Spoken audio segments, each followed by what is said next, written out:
Hey guys, welcome back to my channel. Literally just as I sat down to film, my room descended in darkness. Like, it doesn't look so bad on the camera, but I'll see how it looks on my computer when I start to edit. Literally dark clouds just washed over the instant I sat in this chair. But anyway, thou shalt not be discouraged by British weather. I've had a couple of requests via email and in comments to talk about books that I found useful in first year, second year, etc. But I'm going to do a special video for that later on. But what I am going to do today is a video of books that I'm currently using.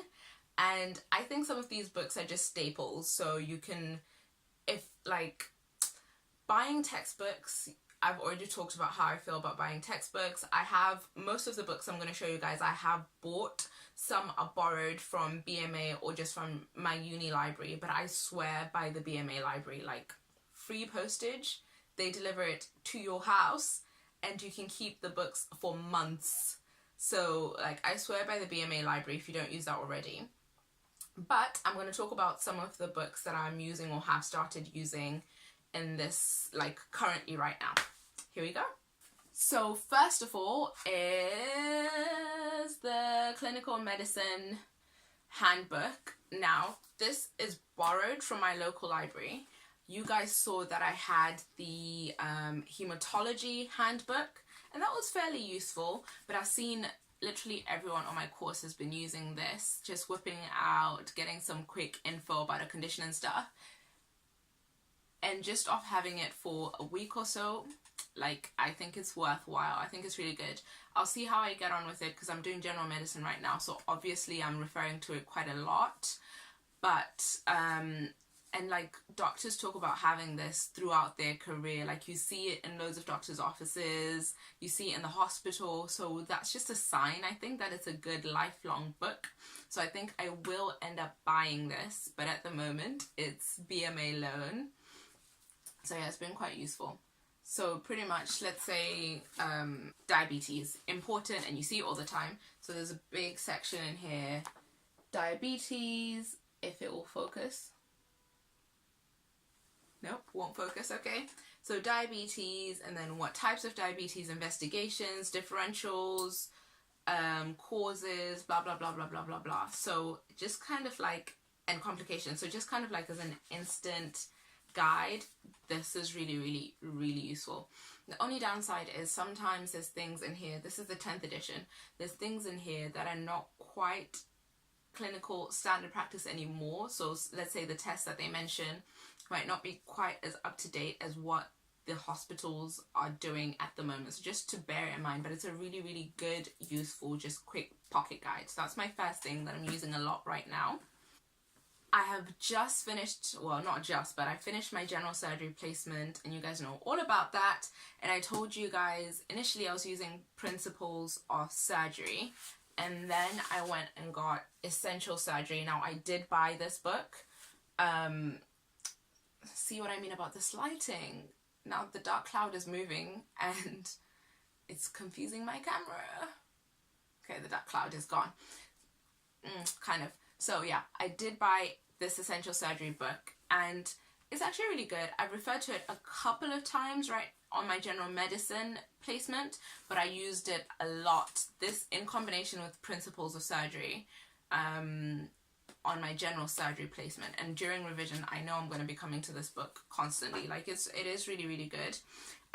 So we had to make presentations, blah blah blah. Mine was on prostate cancer, and basically the nice guidelines and this book were what I used, and it was okay. So it is quite useful, and from the sections that I've read, a lot of the stuff is still very relevant and very up to date. There's a couple of things, let's say, where it says barium enema and no one's really doing that, they're just doing CTs or stuff like that, but again, useful. So yep, Essential Surgery is repositioned ever so slightly to get away from this glowing bit of sunlight that's just hitting this one part, and it was confusing my camera. But yeah, so this next book, like I was saying, is one that I bought in first or second year, whatever, early on, ages ago, and I never really used. It's only now that I'm actually using this book and I'm actually understanding the benefit of it. And it's heavy.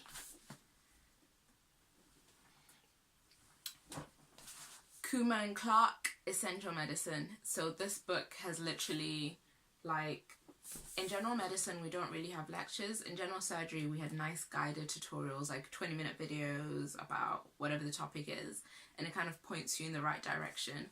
In general medicine it's not like that. It's kind of like, okay, this is the study guide, this is what we expect you to know at the end. We just expect you to gain this on placement and some facilitated tutorials, but you kind of you do have to have some book time. And I found this Kumar and Clark book actually useful. I don't think a time would ever come when I said that, but I've actually found it quite useful and really helpful in terms of like understanding a topic in good enough depth.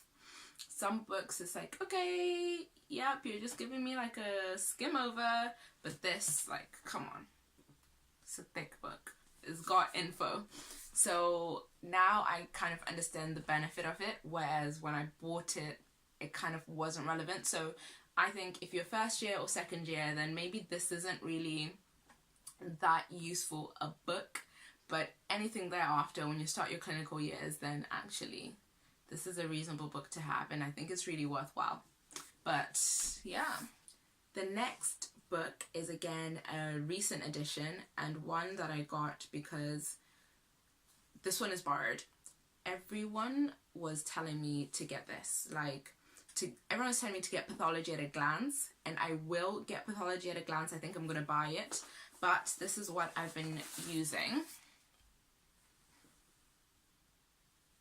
Underwood's Pathology, and this is borrowed from my uni library, but it's actually really useful to have a pathology book. Like, I didn't understand the value of it until recently, and it is so useful to have a pathology book. And it's like pathophysiology of conditions. It's not, sometimes when you say pathology, people think of histopathology or all types of other things, but this talks about the pathophysiology of conditions. Perfect. Exactly what I need. Again, like I said, in general medicine, it's not spoon-fed. You kind of have to go find information, and this is really good for understanding things at a deeper level. So this book is good, but I will get Pathology at a Glance just because everyone is telling me that's the one I need to get, and everyone's saying just how good and how useful it is. So I tend to listen. Like, if more than one person recommends something and I'm in the market for it, then I'll definitely look into it. But this has been really good. And this has been really good for the fact that it's borrowed. My uni didn't have Pathology at a Glance in the library. I think it was all out. BMA library, it is all out. So I think I am gonna have to just suck it up and buy that one. But no, this has been really good in the meantime. And last but not least is a special mention. Literally everyone, when they get into medicine, they rush to buy one book. Am I wrong? No, I don't think so. Everyone rushes to buy Grey's Anatomy, and like, it's okay, but it's not all that for real. What I would say is, like, those that were asking me about first year books, then Grey's. Yep. Get yourself Grey's, because you're going to be doing anatomy anyhow, and Grey's does anatomy to the right depth, I think, that you need for first and second year. So it's actually quite useful. And if I was going to be if I was in my surgical training, then I think I would be using Grey's. Like, I think all the all the surgical trainees that are doing the exams and stuff would refer to this, but then they go into a bit more depth. So I think Grey's, of all the books that are good for first and second year, Grey's is good. Another book which would be good for first and second year is a physiology book. I personally did not buy one. I did borrow Master Physiology, which was okay. The cast, like it had multiple choice questions, and that was the best bit about that book, was the multiple choice questions. But as someone, I actually found physiology quite difficult in first and second year, but now it all just kind of comes together. So I don't think I need a physiology book per se right now, because all the books I have put together will be able to tell me about the pathophysiology of a condition, or I feel like I'm in a good position where I don't necessarily need a book to help me work something out. The internet and other resources is sufficient for me to work out the physiology of a condition. The hardest thing maybe, I guess, will be renal. And we do a bit of nephrology now during my general medicine placement. So it is kind of tricky, because that's a lot of physiology to try and understand, and it's very relevant to the work of nephrologists. So I think when I do that, I will probably need to invest in, like, just to revise my physiology of renal, but I don't think I need a book specifically for that, if you know what I mean. But yes, thank you guys so much. Sorry, I'm just still holding this book. Thank you so much for watching this video. Don't forget to like, comment, subscribe, head over to my Insta, etc, etc, etc.